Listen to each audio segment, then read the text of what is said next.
In the name of God, the compassionate, the merciful, welcome friends to what I believe is the 41st episode of Crime and Punishment, a legal podcast, not a political one, the official podcast of the Invictus Law Firm, PA, a criminal defense law firm in Orlando, Florida, the website for which is augustusinvictus.com, and that is me, yours truly, your host of this program. Now, let's talk about Russia today. Kiva, long time no see. How are you doing there? Only person in the chat. All right, there are several people, but only one talking in the chat. So, before I forget, let's talk about the newsletter and the viral style, because I obviously forgot to bring it up before we went live. I do it every week. You know that. So let's see. Viral style. So today we're going to talk about killing tyrants. The name of this episode is SIC, SEMPER, TYRANNIS, which is, of course, what John Wilkes Booth cried out when he shot President Lincoln. Thus always to tyrants. Yankees hate that phrase, right? Just an awful phrase. War criminals, rebels, traitors. Those are the kind of people saying things like that. Brutus, that traitor who killed Caesar. Nothing good comes out of a statement like that, and nobody good ever says anything like that. Assassination of heads of state is also a war crime. You know? You can't do that. It's illegal in every sense of the word, politically incorrect. There's just no way that you can say something like that. And yet, Senator Lindsey Graham did. Directly calling for someone on multiple media broadcasts and Twitter, directly calling for the assassination of Putin. Not by one of our guys, not by some special forces assassin that they send in, but he's calling for a Russian citizen to assassinate the head of state. That is the sort of lunacy that we have in our government. God bless the United States of America. I love Big Brother as much as you do, don't get me wrong. But Senator Lindsey Graham, one day, he's going to be facing war crimes charges. If, of course, Putin is assassinated. Although, the way American law goes these days, what does it matter if he's actually assassinated? You called for it. Under American law these days, modern American law, you'd just be charged with attempted political assassination of a head of state, right? You can be charged with attempted anything in America now. Attempted robbery, attempted murder, attempted theft, attempted illegal use of a two-way communication device, attempted possession of narcotics. It sounds facetious, but it's not. The state is so out of control anymore that everything can be an attempted crime. It's insane. Attempted hate speech sooner or later. There's the viral style. All right, did I already post the... I did not. All right, loud and clear on YouTube. That's good to know. That is the viral style link. I don't understand why the newsletter thing didn't work. Anyway, so we're talking about that. Russia, Lindsey Graham, whether it's legal to assassinate tyrants. There's the newsletter in the YouTube chat. But we're also talking about some other things. The planned invasion of Taiwan, allegedly by China. Sanctions on Russia, which we've talked about before. Some CIA torture. This is an article I've wanted to talk about for a couple weeks now and haven't been able to. Diversity on the Supreme Court. The Oath Keepers leader, Stuart Rhodes, and his sedition charges. But let's talk about the most important thing. You know, I always talk about the most important thing first. and that is this. J.K. Rowling responds, oh no, it's like Twitter knew what I was doing. J.K. Rowling responds to Russian President Vladimir Putin's comment comparing the international response to Russia's invasion of Ukraine to criticism the author has received for her views on gender, which LGBTQ groups have condemned. So let's bring that up first. News you can trust. BBC News. Ukraine war, J.K. Rowling hits back at Putin's cancel culture comment. J.K. Rowling has hit back at Vladimir Putin after the Russian president cited her in a wide-ranging speech that saw him criticize cancel culture. At a televised meeting on Friday, Mr. Putin compared recent criticism of the Harry Potter author to that faced by pro-war Russian composers and writers. Well, let's stop right there. First of all, who is going around calling themselves a pro-war writer or a pro-war Russian composer? Who self-applies a label like that? Probably zero people, I would imagine. This is BBC News. News you can trust, by the way, in their headline for their email capture on the website. News you can trust. Is Dostoevsky a pro-war Russian writer? Is Tolstoy? It's not just modern authors that are being canceled. It's all Russian literature. The United States, Europe, anything having to do with Russian is now verboten. Pro-war has nothing to do with it. They are Russian, they are canceled. So let's hold that trolley right there as we continue this article.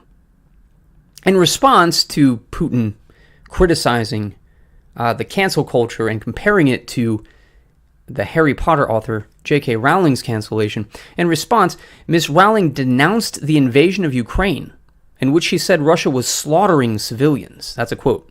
Quote, slaughtering civilians, end quote. Rowling has been criticized for her views on transgender issues.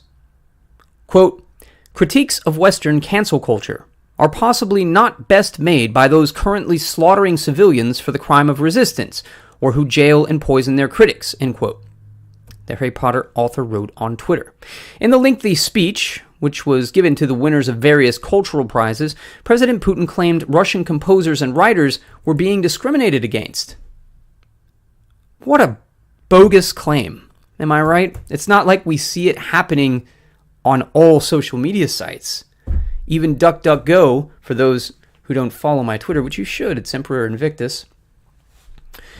Even DuckDuckGo is saying, we're going to start manipulate. They didn't use the word manipulating. What did they say? Downvoting. I think that was the phrase they used. Downvoting Russian disinformation sites on DuckDuckGo. I stopped using DuckDuckGo. It's not a figment of the imagination to say that Russian composers and writers are being discriminated against right now, or that they're being pushed off of social media, that they're being taken out of schools as we speak, as though we're in the hay fever of the First World War, when we no longer have French fries, we got freedom fries. We no longer got hamburgers, right? We just name them, what do they call them? What did they change whatever that German name was? They're hot dogs now, always have been. Hot dogs and freedom fries. No Russians allowed in class. It is a war going on. Went to Mass today. I'll front that right now. Pope Francis has done what no pope before him, God bless him, no pope has done it yet, called all the bishops of the world to consecrate Russia to the Immaculate Heart of Mary, right? This is something that people have been pushing all popes to do since 1917. So, finally did it today at Mass.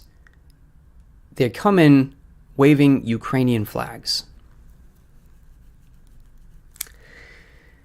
I'm not going to criticize the bishop or the priests. I'm just going to say, as a general comment, something that everybody appears to be blind to.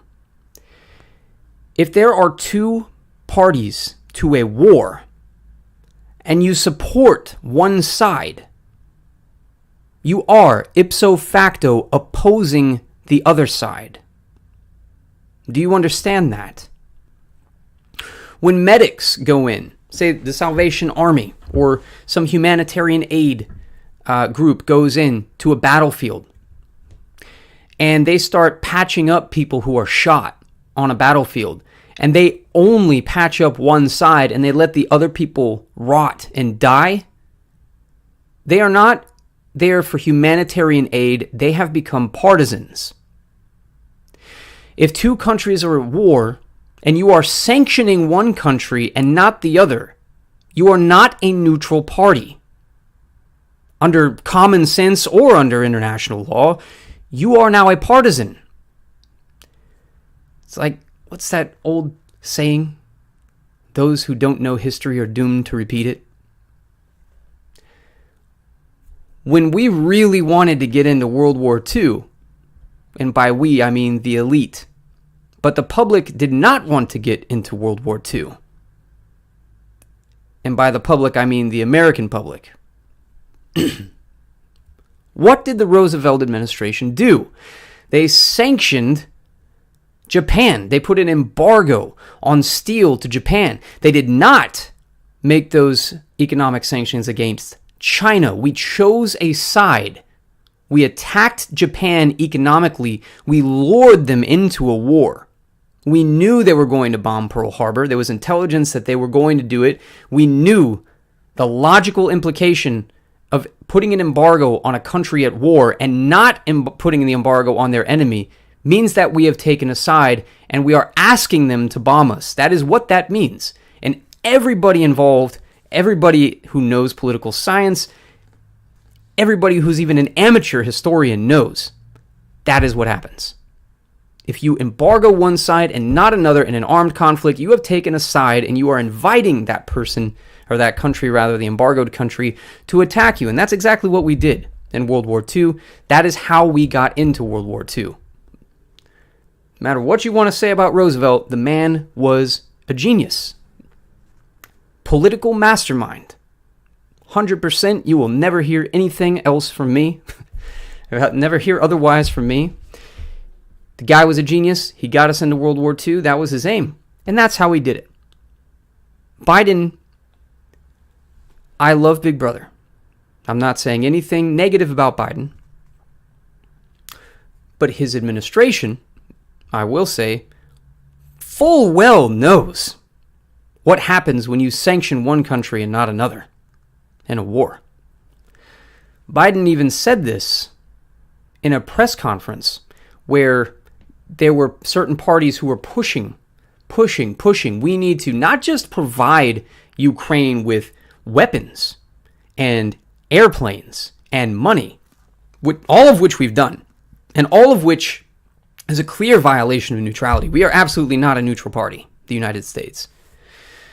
Not only are we saying, let's give them these weapons, let's give them these airplanes, let's give them this money, but we need to send our guys over there. We need to make a no-fly zone over Ukraine. Tell Russia, you are not allowed to come here in the sky, and if you do, we shoot you down. Even Biden himself said, what you guys are talking about is World War III. You can only pretend neutrality so far.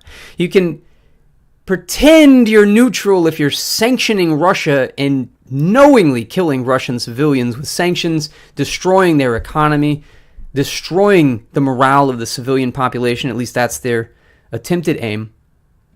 You can still say out of the other side of your mouth, well, we're neutral because we're not shooting anybody yet.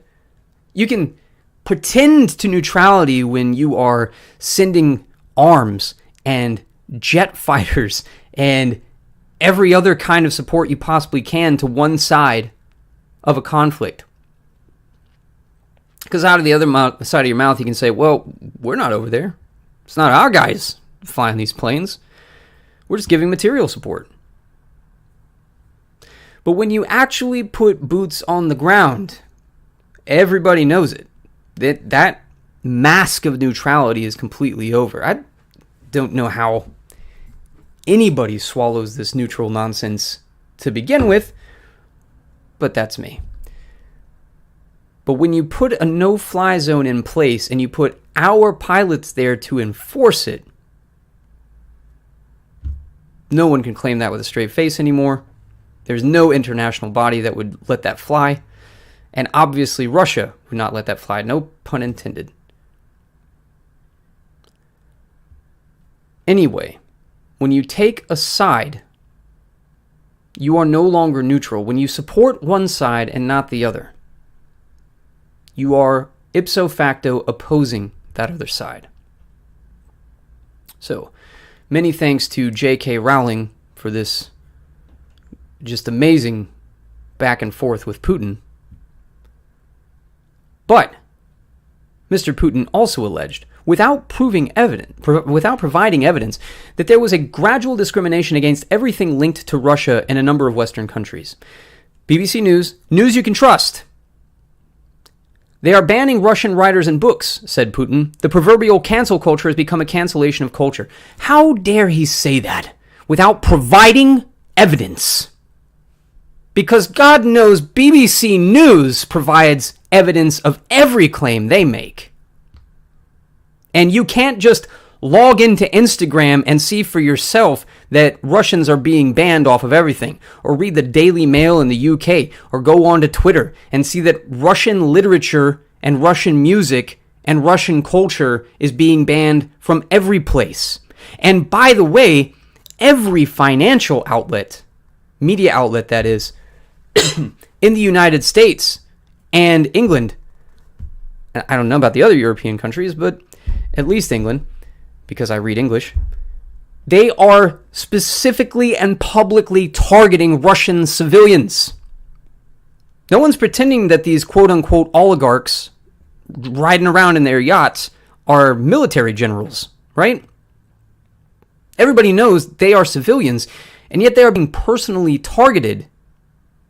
And this is being broadcast and bragged about in Forbes, Bloomberg, Business Insider. I mean, everybody you can think of, they're all targeting these Russian oligarchs. Like, we don't have oligarchs running this country. Not that I'm complaining. I love Big Brother. But we are deliberately and publicly targeting Russian civilians out of one side of our mouth, while on the other side of our mouth saying, this is about Putin. The Russian people are good people. They don't support this war. It's Putin. Who's to blame? Putin's the reason that gas prices are going up. Putin's the reason that they're invading the Ukraine. Certainly has nothing to do with bioweapons being funded by the United States in the Ukraine. Certainly has nothing to do with the corrupt government of the Ukraine. No. Putin is to blame for everything, and yet we are deliberately targeting Russian civilians individually and collectively. Those are acts of war. And prior to now, it has been comfortable to say that because we haven't really been at war. We've had this fraudulent war on terror going on for the past 20 years. But we haven't really been at war with anybody. Certainly not a real state. Maybe some third world, luxury palace like Iraq. But we just go in and kick in the door, right? And the government topples, and then we got to fight a sand war, guerrilla style, for the next 20 years.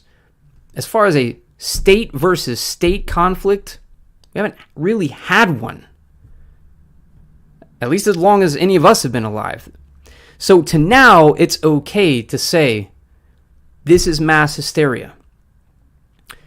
These things that happened 80 years ago, 90 years ago, we can talk about those things as the public was led into mass hysteria by the media and the government. We can talk about those things as these people committed war crimes on our side.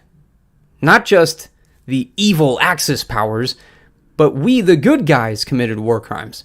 We can say those things because that happened long before any of us were born. It doesn't really affect anything for us to say that. We've already won. The United States is a hegemonic power. So what? Say whatever you want. Now, it is going to begin to matter. Now, if you say things like Lindsey Graham has arguably committed a war crime, is that sedition?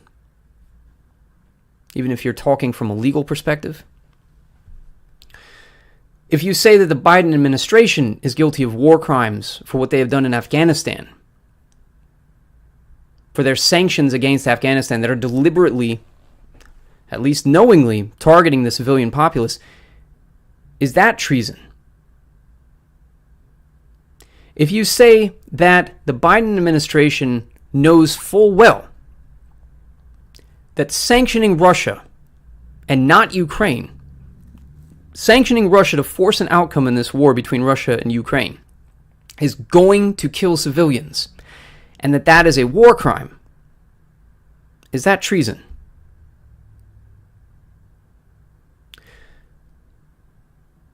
The other question concomitant with that is, who cares if it's war crimes, right? Who is going to hold Biden responsible or Senator Lindsey Graham responsible? The International Criminal Court? We're not a party to that. We never signed on to that treaty because we're smarter than all the people we strong-armed into doing it, right? It doesn't hold us accountable.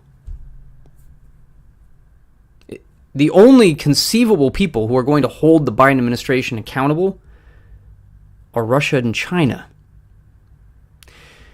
That is why it would be sedition if we are actually in a shooting war with Russia and China. Then there is no more criticism. There is no more freedom of speech. It's over. It's already over in large part, as we've discussed on this program many, many times before, since Charlottesville. The Constitution just does not apply. Freedom of speech, nobody even talks about that anymore. This cancel culture, it's part of the culture. It's over. You can't hold constitutional standards to something like Facebook or Twitter because they're private companies. Constitution doesn't apply to them. So they can do the government's dirty work, and they're completely unaccountable for it. You don't like it? Build your own Twitter. Thanks for that, Libertarian Party. Build your own internet. Build your own banks. You don't like being canceled? You don't like not being able to hold a bank account? Not being able to use merchant services or a credit card? Build your own bank. Build your own financial infrastructure. Stop complaining about it. Constitution doesn't apply. When somebody finally figures out that a war has begun between America and Russia, it's going to be a different story. We'll probably not be able to broadcast this anymore. Even discussing all these things from a theoretical, legal perspective, which is all we ever do on this program because we have no political opinions whatsoever. So let's read the first article that's not about J.K. Rowling. As war is waged in Ukraine, is there ever a legal or moral case to kill tyrants? No, I'd probably still keep this program going because this is international criminal law. This is what we do. Happy Consecration Day. Back at you. Hello from Washington, says John. How you doing there? You and Bigfoot. BBC are neutral and impartial. I know because they tell me so. 100% Padfa. I love how they criticize RT as Russian state media. Like, what is the BBC? An American company is criticizing Russian state-owned media. Is that worse than being a corporate-owned state? Or a media-owned state where CNN and MSNBC have you held hostage? I don't know. Let's read this article. It is from abc.net.au, theconversation.com. TheTweet.com. Sorry. Apparently this is a repost. Republican Senator Lindsey Graham has been among those calling for the assassination of Russian President Vladimir Putin in the wake of Russia's invasion of Ukraine. Where is that? This is the tweet from Lindsey Graham that we're discussing. Is there a Brutus in Russia? Is there a more successful Colonel Stauffenberg in the Russian military? The only way this ends is for somebody in Russia to take this guy out. You would be doing your country and the world a great service. That's a tweet by Lindsey Graham, still up on Twitter, by the way. Amazing. A sitting United States senator speaking directly to the Russian people, asking them to assassinate their head of state. That is not a violation of Twitter policy. Amazing. This has been up since March 3rd. It's not like it just happened a couple hours ago. Twitter has allowed this to stand. And as we talked about last week, Facebook and Instagram have made it an open policy that calling for violence against Russians on their platforms is legal now. As long as this armed conflict is open, calling for violence against Russians is A-OK under Facebook terms of service. Or should I say Meta's terms of service. So that is the tweet under discussion. The Biden administration immediately denied any such plans. That is, plans of assassination. Not that it matters. He was directly talking to the Russian people. He wasn't claiming that the Biden administration had a plan to do it. This is a tweet addressed to the Russians. But despite the White House's best attempts to deny targeting Putin, it begs the question, when is it acceptable to assassinate a tyrant? In Libya, a U.S. drone was involved in the airstrike that led to the death of former Libyan leader Muammar Gaddafi in 2011. In 2003, the invasion of Iraq began with decapitation strikes directly aimed at killing Saddam Hussein. No wonder Putin is reported to be extremely paranoid about being assassinated.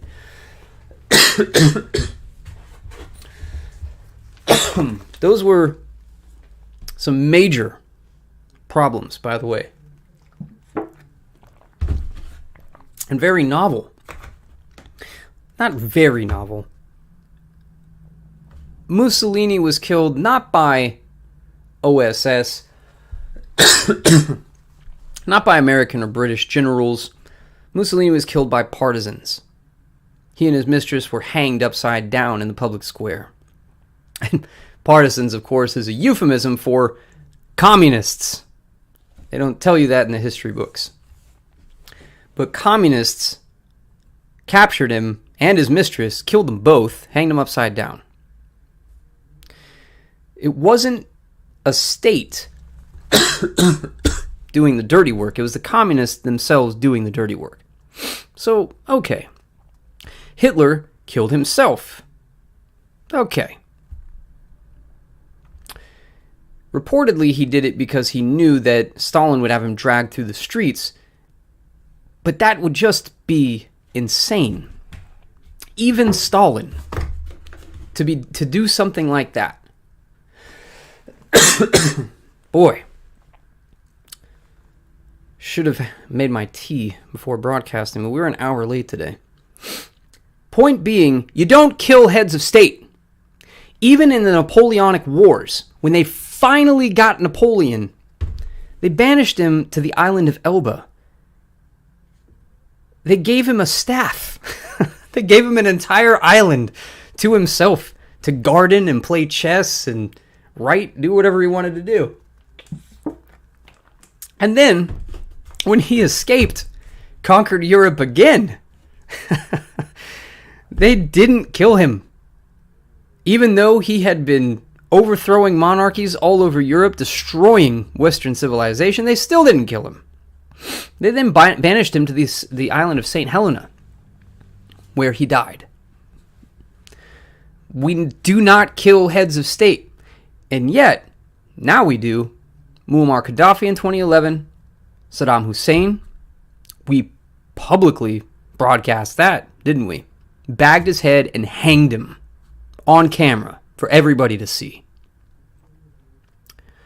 So yeah, Putin being extremely paranoid about being assassinated, is that really paranoia? Or is that just common sense? International law and assassination. Since the Second World War and the Nuremberg trials, the international culture has been to prosecute tyrants rather than kill them. Another interesting point.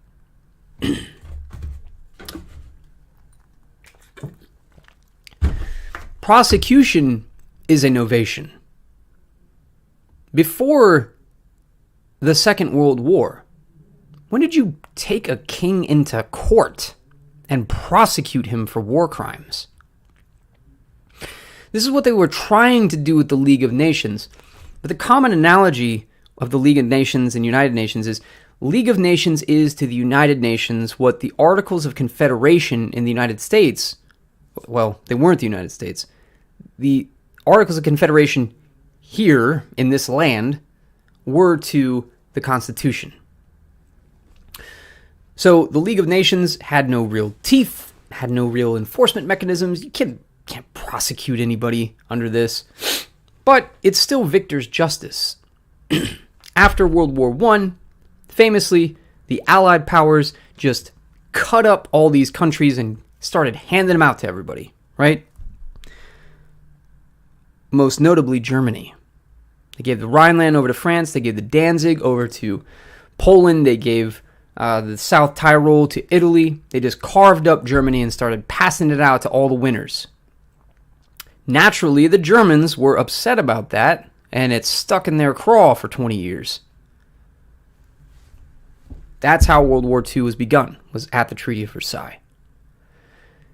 And none of that was a president or a king or a congressman or a parliamentarian prosecuted for war crimes, for a war of aggression, for really anything, right? It was World War II that gave us that precedent.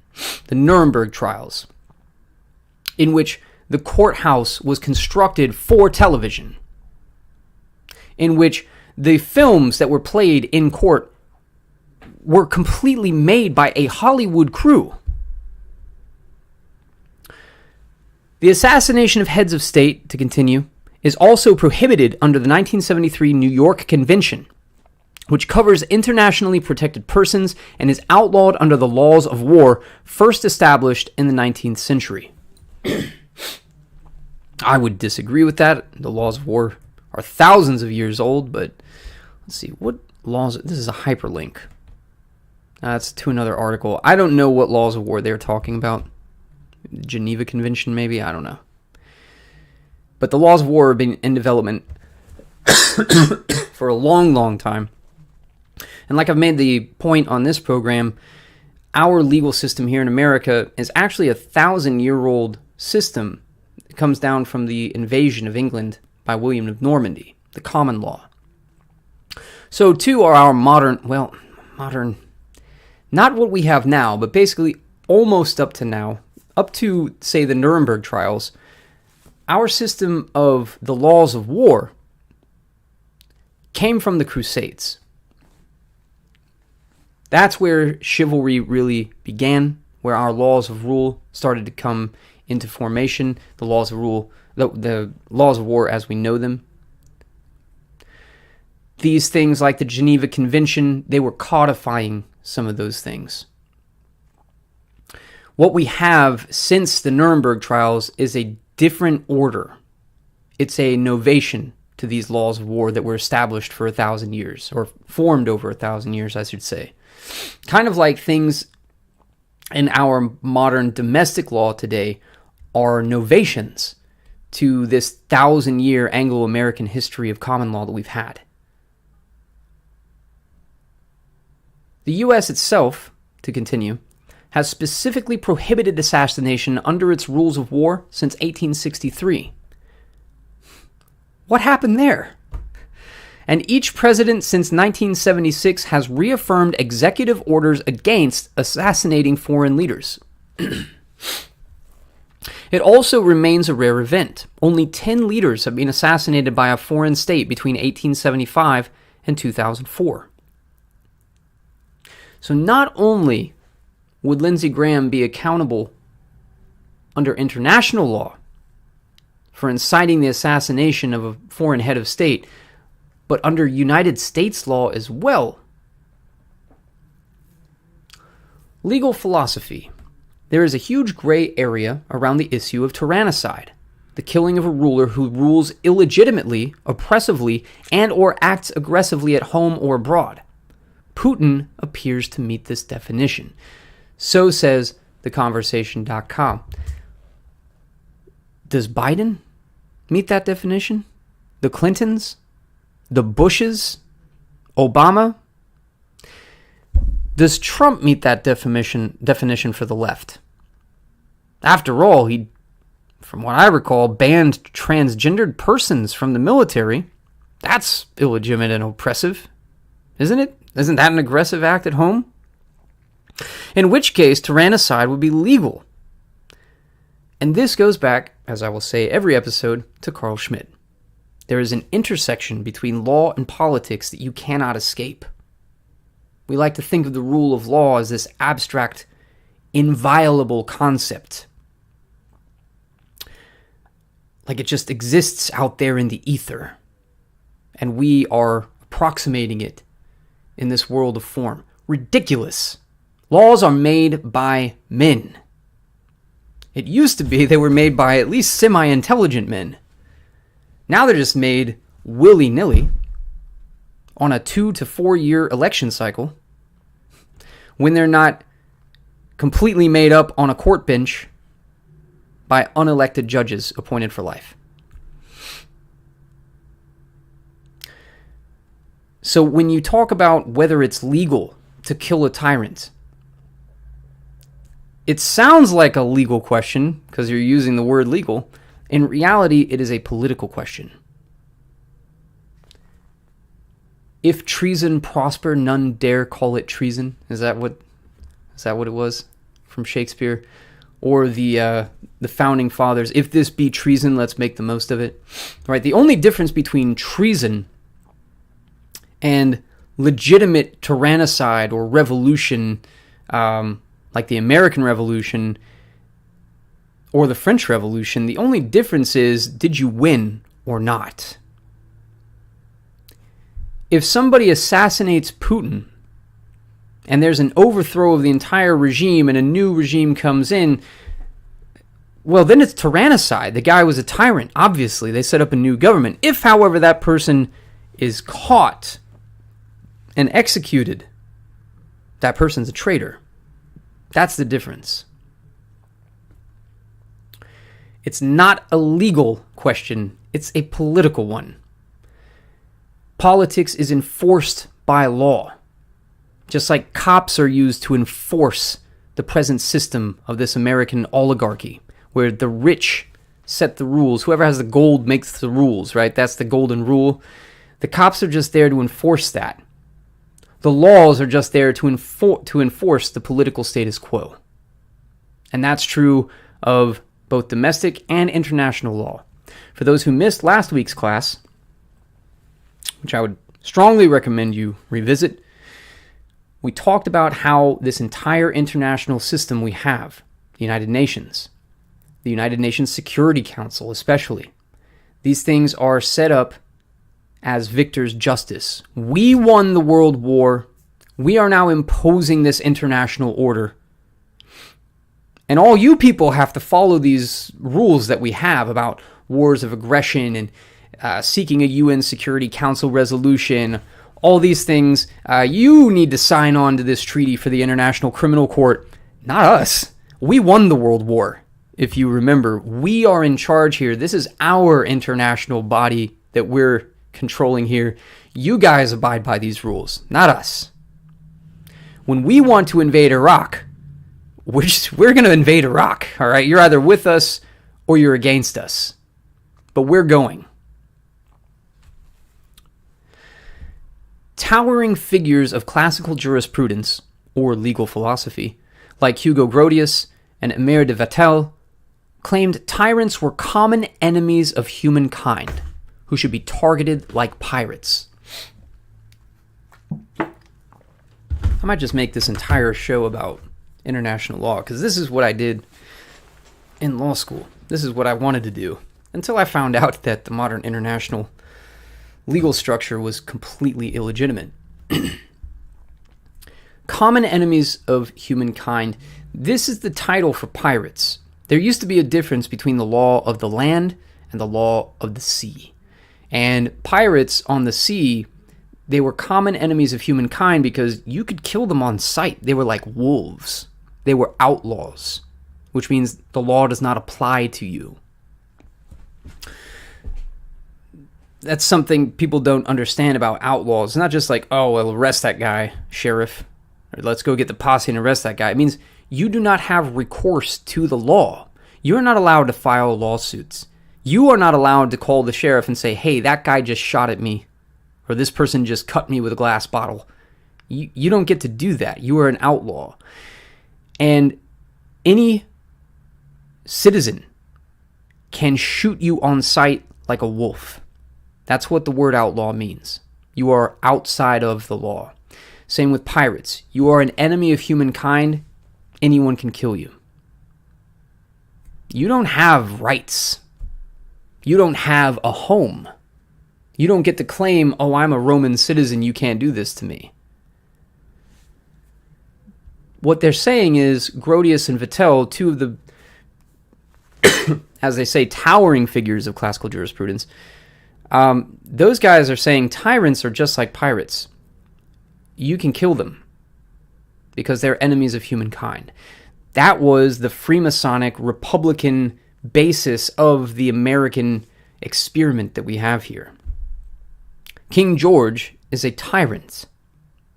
The Declaration of Independence is this statement that we have these inalienable rights that say if you do these things that we listed about King George, then we have the right to overthrow the government. That is a natural law appeal. That is saying you are a tyrant, we have the natural right of liberty, of at least not being oppressed, therefore we can kill you and overthrow your government. And again, it comes down to this facade of a legal argument. In reality, it's a political argument, right? The Founding Fathers could argue natural law and rights of man and all this till they're blue in the face, but if they lose, they're drawn and quartered like any other traitor. And what they did was treason. But if they win, they are founding fathers, enlightened forebears. They are trailblazers.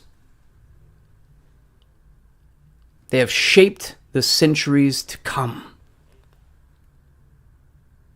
It's a political question, not a legal one. But the issue, continues the article, of whether such tyrants can be targeted under international law is somewhat confused, with arguments both for and against. We also know assassination has substantial effects on political stability at both national and international levels. Political philosophy. There have been at least 3 different historical approaches to tyrannicide and political thought. In ancient Greece and Rome, if the ruler was harmful, they could be legitimately and violently deposed. For example, in the Republic, Plato condemned tyranny as the most degenerate political crime. In De Officiis, Cicero claimed tyranny was a pestilence on the body politic, which, because it injures the rest of the body, should be severed. Now, Plato and Cicero obviously had their own ideas. Both were actively involved in politics. They've got an axe to grind, right?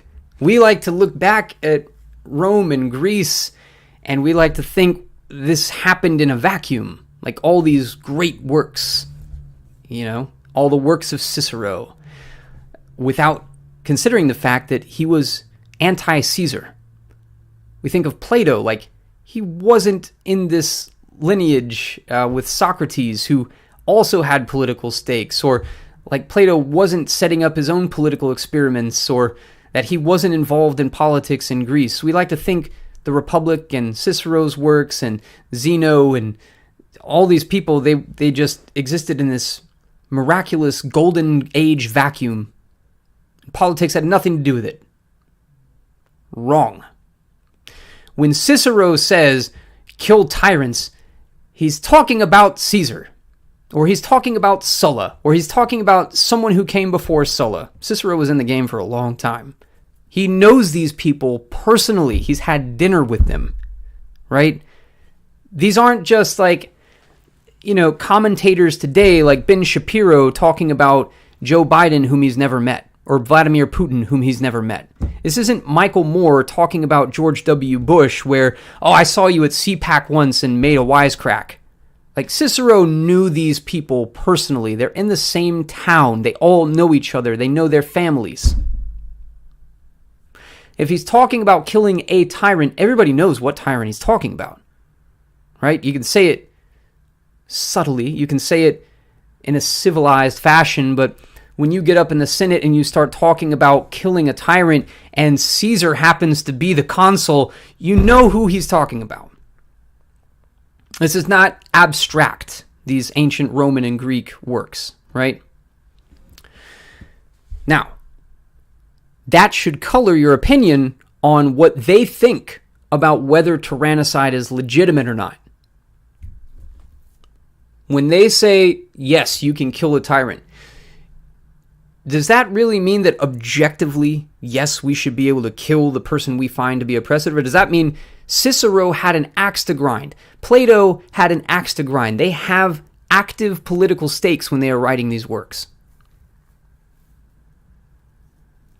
During the medieval period, some philosophers justified complete submission to the God-given order, including tyranny. However, theologians such as Thomas Aquinas and Protestant reformers, I'd say Protestant revolutionaries like Martin Luther and John Calvin, generally argued private individuals had a tacit mandate of tyrannicide when no other means of ridding the community of the tyrant were available. In the modern period, especially with the advent of liberalism around the 17th century, there was a push to institutionalize a protective right of the people against tyranny. For example, in 1689, John Locke argued the people retained the ability of saving themselves from tyranny through the existence of a supreme power or implied reserve. These principles can be traced to the second paragraph of the Declaration of Independence, as we said, and the American Constitution, as we said, widely believed to include a right to alter or abolish and bear arms against tyranny. At least that was the case until Appomattox. That's my commentary. That's not in the article. This has recently led to confused attempts at subverting democratic processes also, as we saw at Capitol Hill in January 2021. No political position in this newspaper at all, of course. And actually, that's one of the articles I've been meaning to talk about for a long time. By The Intercept, The Lonely Revolutionary. Oath Keepers leader Stuart Rhodes has made his worst fears come true. Unfortunately, however, it is 1657. It was close of the business day. We were an hour late. I've got kids to pick up from school. I've got things to file in federal court. And interestingly, Gaddafi voiced his concerns among Arab leaders when Saddam got killed like that, says Doom Paul. Yeah, rightly so. When you start killing foreign heads of state, it's a bad precedent. When you put foreign officers on trial in a kangaroo court and you put it on camera to publicize it, like the Nuremberg trials, that sets a bad precedent. I've got a friend, I won't name, but he was pointing out if they bring war crimes trials against the American elite, the politicians, the senators, the congressmen, the White House administration, who cares? Right? Have at it. Get the popcorn. Has nothing to do with us, the American people. But it kind of does, right? Every people has the government it deserves. And by the way, we voted them in. Even when we didn't vote them in, we voted them in because we let it happen. So when our guys get put in the dock by the Chinese, is that okay? Because now a foreign government is holding accountable the leaders that we couldn't? Food for thought, ladies and gentlemen. Let's put that in our pipes and smoke it and come back next Friday. Hopefully we'll be on time. Till then, everybody, good afternoon.